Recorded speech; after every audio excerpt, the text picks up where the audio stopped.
এতিম ছেলে মেয়েদের তো কেউ ওইভাবে ইয়ে করতে চায় না, খুঁজে নিয়ে হয়তো তেমন। Take this. Thank you. আমার ক্ষুধা লাগলে খাবার না পাইলে লুকায়া চুরি করে খাবার খাইতাম, সেজন্য মারধর করতো। আপনার নাম কি? রুমি আক্তার। আপনার বাবার নাম? আব্দুল কাদের। মায়ের নাম? মনি বেগম। বড় বোনের নাম? মৌসুমী। মেজো ভাইয়ের নাম? রাসেল। ছোট ভাইয়ের নাম? হৃদয়। সিলেট কদমতলি বলতে পারি। কদমতলি নেমে আমরা সিএনজি করে কোথায় জানি যাই, নামার পরে বাসাটা কিছুটা দূর ছিল। ওখানে ভাড়া থাকতেন? আমাদের দেশের বাড়ি কুমিল্লা চাঁদপুর। নদীতে আমার বাবা ওনার বন্ধুর নৌকা চালাতেন। আসসালামু আলাইকুম প্রিয় দর্শক এবং শ্রোতা, আল্লাহ সর্বাবস্থায় আমাদের সবার মঙ্গল করুন সেই দোয়া এবং শুভকামনা জানিয়ে শুরু করছি আপন ঠিকানার আরও একটি বেসিক ভিডিও। আপনারা যদি এই অনুষ্ঠানে অংশগ্রহণ করতে চান দয়া করে আমাদেরকে ফোন করবেন। আমাদের ফোন নাম্বার হচ্ছে 09639888777। কে রয়েছে আমার সঙ্গে একটু জানার চেষ্টা করি। আপনার নাম কি? রুমি আক্তার। বয়স? আনুমানিক 21। এটা কে লিখে নিয়ে এসছে? আপনি নিজে লিখেছেন? যদিও কখনো পড়াশোনা করিনি, বান্ধবীর কাছ থেকে একটু একটু পড়াশোনা শিখা। বান্ধবীর কাছ থেকে শিখে আপনি লিখেছেন? আচ্ছা, আমি বেসিক কিছু ইনফরমেশন যেগুলো আপনার মনে আছে একটু নিয়ে নিই।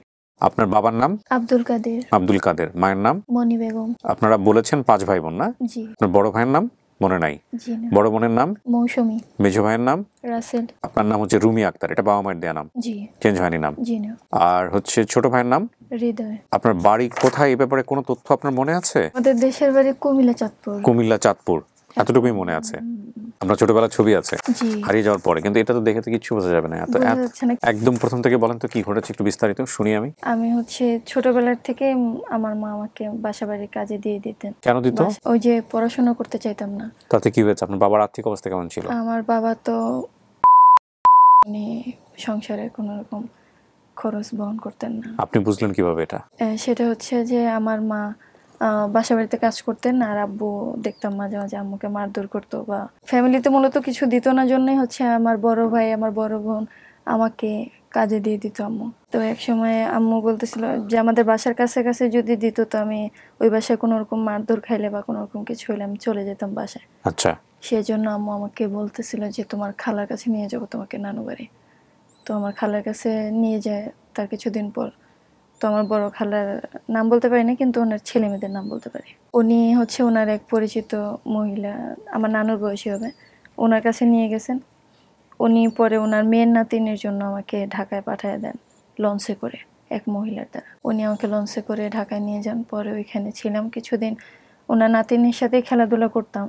এরপর থেকে ওনার বাসায় টুকটাক করে সব কাজই করতে হইতো। তো খুবই ছোট ছিলাম, সব কাজ তেমন পারতাম না, সেজন্য ওনারা অনেক সময় আমার গায়ে হাত তুলতো। একবার তো আমাকে মেরে আমার মাথাও ফাটাই দিছে, এখনো দাগ আছে মাথায়। বা অনেক সময় ক্ষুধা লাগলে খাবার না পাইলে লুকায়া চুরি করে খাবার খাইতাম, সেজন্য মারধর করতো। তো একদিন ভাবতেছিলাম যে আমি এখান থেকে বের হয়ে যাব। তখন একদিন উনি ওনার বলতেছিলেন ওনার মেয়ের জন্য মাদ্রাসাটা ওনার বাসা থেকে একটু কাছে, বসে নাস্তা নিয়ে যাও। পরে নাস্তাটা ওনার মেয়েকে দিয়ে আমি ওখান থেকে চলে আসছিলাম। রাস্তা দিয়ে যাওয়ার পথে কিছু লোকজন আমাকে পাওয়ার পরে ওনারা। কিছু লোকজন পাইলো কিভাবে আপনাকে? আপনি তো স্বেচ্ছায় বের হয়েছেন ওখান থেকে। জি।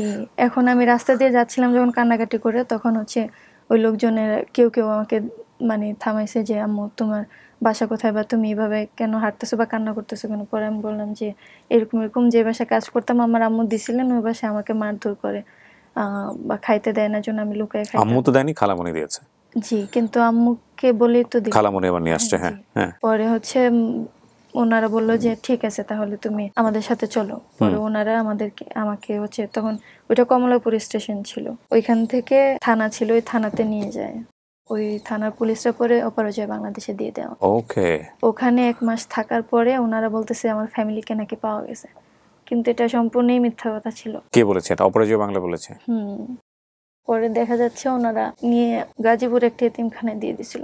সম্পূর্ণ মিথ্যা কথা ছিল কেন বলছেন? ওনারা বলছে ফ্যামিলি পাওয়া গেছে।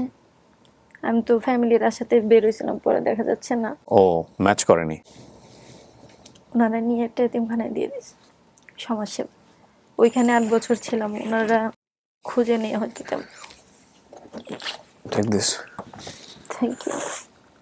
রাখেন আপনার পাশে। হ্যাঁ,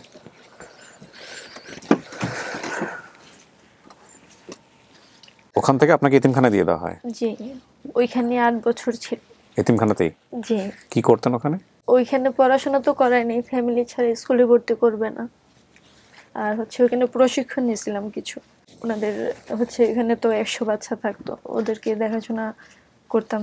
আপনি তো বাচ্চা, আপনি আর বাচ্চা দেখবেন কিভাবে? যেমন হচ্ছে তখন তো ছোট ছিলাম, ও একটু তখন বড় হয়ে যাওয়ার পরে। বড় যারা ছিলেন তারা দেখাশোনা করতো, তারপর যখন আমি বড় হয়ে গেলাম তখন আবার আমাকে দায়িত্ব দেওয়া হয়েছে বাচ্চাদেরকে রাইট। পিটি টিটি করানো বা যে নিয়ম কানুনগুলো আছে ওগুলো মেনটেন করার জন্য। পড়াশোনা করতেন ওই সময়টাতে? জি না, আমি সিলেট যখন যখন বড় হয়ে গেলাম, আমার বয়স 16, তখন 16+ হবে, তখন তো আমি কিছুটা হলেও বুঝতে পারতেছি। তখন আমি বলছি যে আপনারা কেন আমার বাবা মা খুঁজে দিচ্ছেন না, না দিলে আমাকে সিলেট সেন্টার পাঠিয়ে দেন। সিলেটেও তো একটা সমাজসেবার প্রতিষ্ঠান আছে কেন সিলেট? ওইখানে দিয়ে দিই। কারণ হচ্ছে সিলেট আমাদের আমার বাবা মা সহ আমরা ভাড়া থাকতাম সিলেটে? জি, সিলেট কদমতলি বলতে পারি, এরপর কিছু বলতে পারি না। সিলেট কদমতলি নেমে আমরা সিএনজি করে কোথায় জানি যায়, নামার পরে বাসাটা কিছুটা দূর ছিল। ওখানে ভাড়া থাকতেন? আত্মীয় স্বজন তো কুমিল্লা চাঁদপুর, এখন ওই তখন এরকম নাকি বলতো কুমিল্লা চাঁদপুর, আর এখন কুমিল্লা চাঁদপুর গেছেন কখন ওই সময়টাতে? জি, আমি তো ওই যে মাঝে মাঝে নিয়ে যেত, তখন যাইতাম। কুমিল্লা চাঁদপুর বলতে কি আপনার বাবার বাড়ি কুমিল্লা চাঁদপুর নাকি মায়ের বাড়ি? আমার নানু বাড়ি। নানু বাড়ি? জি। তো সিলেটে গেলেন আপনি পরে কোথায় না? জি। তারপরে ওইখানে 5 বছর ছিলাম। আপনি ওনারা খুঁজতেন? খোঁজাখুঁজি করছে, আমাকে নিয়ে কখনো খুঁজে নেই। ওনারা আমার থেকে শুনছে আমি কিভাবে হারাইছি না হারাইছি বা কি, ওগুলো শোনার পরে ওনারা নিজেরাই খোঁজাখুঁজি করছে। যদিও কখনো আমার ছবি দিয়ে ওই যে পত্রিকায় যে ছাড়ে এইভাবে কোনো রকম না, ওনারা জাস্ট আমার থেকে শুনছে যে একটা নদী ছিল, ওই নদীতে আমার বাবা নৌকা চালাতেন, আমার মা বাসা বাড়িতে কাজ করতেন। বাবা নৌকা চালাতেন? জি, ওনার বন্ধুর নৌকা চালাতেন। কি নৌকা এটা? কি খেয়া পার করতেন নাকি? জি, এপার থেকে ওপার নিয়ে যেতেন। এটা কি সিলেটেই? জি। কদমতলি থেকে আশেপাশে? হ্যাঁ, কদমতলি থেকে আশেপাশে বলতে খানিকটা দূর। খানিকটা দূরে? যেহেতু সিএনজি করে যাইতাম, তারপরে সিএনজি থেকে নামার পর খানিকটা হাইটে যাওয়া লাগে, আর ওইখান থেকেও যদি বলি তারা আরো বেশ কিছুটা হাঁটতে হবে, তারপর পাওয়া যাবে। আপনি বিয়ে শাদী করছেন?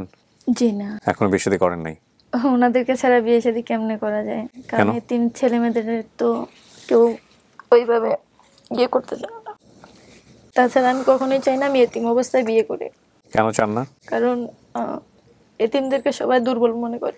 সিলেটের এখান থেকে আপনি এখন কি নিজে নিজেই জীবনযাপন? এখন আমি ওনাদেরকে, আপনাদের সাথে এর আগে যোগাযোগ হয়েছিল আমার 2-3 মাস আগে, তখন ওনারা বলছে যে যদি প্রতিষ্ঠানে থাকেন তাহলে এখানে করতে পারবেন। মানে প্রতিষ্ঠানে থাকলে আপন ঠিকানা আসতে পারবেন না? হ্যাঁ।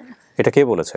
জানি না কে, কিন্তু পরে হচ্ছে আমি বলছি যে ঠিক আছে, পরে ওখানে লিখে, আমার বয়সও যেহেতু 21 হয়ে গেছে, ওখানে আবার 18+ হওয়ার পর থাকা যাবে না। আচ্ছা।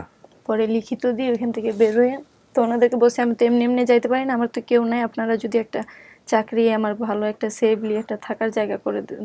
পরে দিয়ে দিছে, চাকরিও দিয়ে দিল ওনারা। সরকারি চাকরি করছেন আপনি? সরকারি না, এটা বেসরকারি। আচ্ছা। ওইখানে করি, ওনাদের যে একটা ক্যান্টিন আছে ওইখানে, আর হচ্ছে ওনাদেরই একটা হোস্টেল আছে, ওই হোস্টেলে থাকি। মানে খুবই কষ্টকর একটা স্টোরি।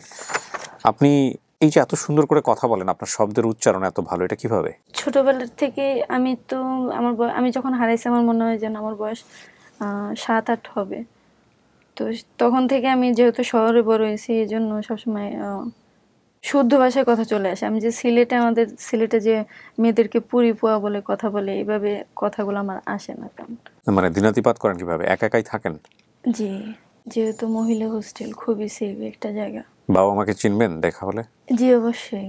আমার মা ফর্সা একজন মানুষ, একটু শর্ট, আমার বাবা আবার অনেক লম্বা। আপনি অনুষ্ঠানে আসার জন্য এর আগেও যোগাযোগ করেছিলেন? জি। আচ্ছা, খোঁজ পেলেন কিভাবে অনুষ্ঠানের? খোঁজ পেয়েছি আমার এক আন্টির মাধ্যমে। ওইখানেই যখন থাকতাম, আমি আবার ব্লক বাটিকের কাজ করি। আচ্ছা। এগুলো বিক্রি করার জন্য আমি বাইরে বের হওয়ার অনুমতি নিছি লিখিত দিয়ে, ওইখানে ডিসি স্যারের কাছ থেকে। তো ওনার বলতে আমি বেরোতে পারবো। পরে যখন আশেপাশের দোকানগুলোতে বিক্রি করতাম, তখন একজনের কাস্টমারই আমার, ওনার কাছ থেকে তথ্য পেলাম যে তুমি যেহেতু এইভাবে হারিয়ে গেছো, আর যে কিবরিয়া কিন্তু একটা অনুষ্ঠান আছে, অনুষ্ঠানটা তুমি একটু দেখো। উনি 2-1টা অনুষ্ঠান আমাকে দেখালেন। পরে আমার মনে হচ্ছে যে আসলে এখানে গেলে আমি আমার ফ্যামিলিটা পাবো। পরে ওনারা বললো যে আমি তাহলে নক করি ওনাদেরকে। পরে তো ওইভাবে যোগাযোগ হয়েছে না? জি। আপনার বেশ কিছু এখানে বর্ণনা আছে বাড়ির সম্পর্কে, এখানে আমি একটু বলি। ওনার বাবা বন্ধুর নৌকা চালাতেন এপার থেকে ওপার, যদিও আমরা নদীর এপারে থাকতাম, ওপারে মাছের বাজার ছিল, জি, লেপ তোশকের কারখানা, জি, বাটন ফোনের দোকান, স্বর্ণের দোকান, কয়েকটা হোটেল, মসজিদ, মসজিদের সামনে পুকুর, জি। পাশে ছিল মাদ্রাসা, তার একটু সামনে একটা ডাক্তারের বাড়ি ছিল। ওই বাড়িতে আমার মা কাজ করতেন, লোকটা ছিল হিন্দু। একদিন আমার মা পিঠা বানিয়েছিলেন, আমি বারবার আম্মুকে বিরক্ত করছিলাম আরেকটা দাও বলে। তো এই সময় মা এত রেগে গেলেন যে আমার দিকে ধেয়ে আসছিলেন দেখে পিছাতে গিয়ে পড়ে গিয়েছিলাম ড্রেনে। পরে আমার ভ্রু কেটে যায়। তখন ওই ডাক্তারের বাসাটা ছিল দোতলার নিচতলাতে, ডাক্তারের দোকান, ওখানে মা বাবা নিয়ে যান সেলাই করাতে। সেই দাগ এখনো আছে আমার ভ্রুতে। সো আপনার এরকম কিছু মেমোরি আছে। এখানে আরেকটা জিনিসও বলেছে, মাছের বাজারের পাশে এক মোল্লা বাড়িতে আগে আমরা থাকতাম। আর এই পারে আমরা যে জায়গায় থাকতাম নামটা মনে নেই, কিন্তু আমাদের বাসার পাশে ছিল গরুর গোয়াল, পাশে দুটো পুকুর, আমাদের ঘরের পেছনে অনেক ক্ষেত ছিল, সামনে বড় দুইটা মাঠ ছিল। বাড়িওয়ালার দোতলা বিল্ডিং ছিল, বিল্ডিংটার সামনে টিনের ঘর বানিয়ে ওনারা থাকতেন।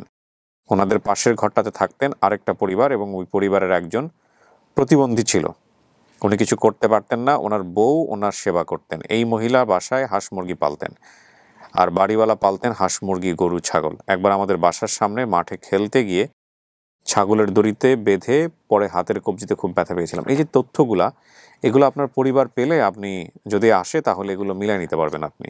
কুমিল্লার চাঁদপুর ওনার বাড়ি উনি বলছেন। আর সিলেটের কোথায় জানি বললেন? সিলেট কদমতলির থেকে একটু সামনে যদি কোনো নদী টদী পাওয়া যায় আশেপাশে, সেখানে ওনার বাবা আব্দুল কাদির, উনি সে নদীতে বন্ধুর নৌকা চালাতেন।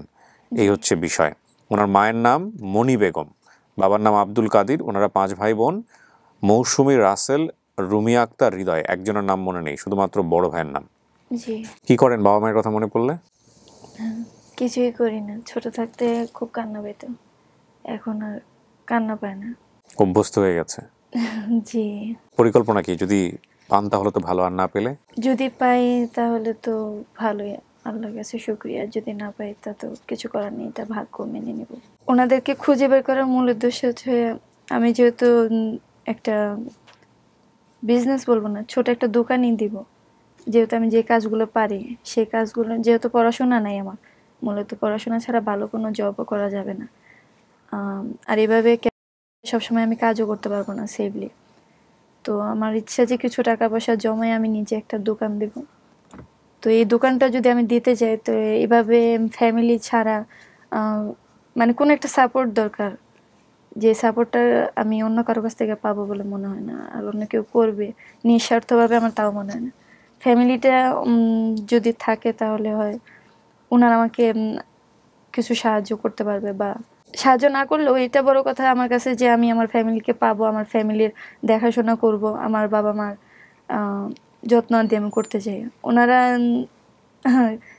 হয়তো মেয়ে মনে করে, মানে মেয়েরা তো, ওনারা গ্রামের মানুষরা মনে করে মেয়েরা হচ্ছে অবলা মনে করে, ওনারা মনে করে যে মেয়েরা কিছু করতে পারবে, মেয়েদের দিয়ে কিছু হবে না।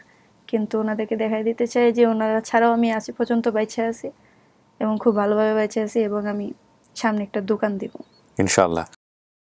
প্রিয় দর্শক এবং শ্রোতা, অত্যন্ত সেন্সিটিভ একটা ভিডিও, আপনারা সবাই মিলে একটু চেষ্টা করেন। আমরা দেখি যে আমরা রুমিয়া আক্তার তার পরিবারকে খুঁজে বের করতে পারি কিনা। এটা তো আপনার বাবা মায়ের দেয়া নাম। জি জি। তাওয়াক্কাল তো আল্লাহ। একটা ভালো সংবাদের প্রত্যাশা আমরা শেষ করছি আজকের মতো। আসসালামু আলাইকুম।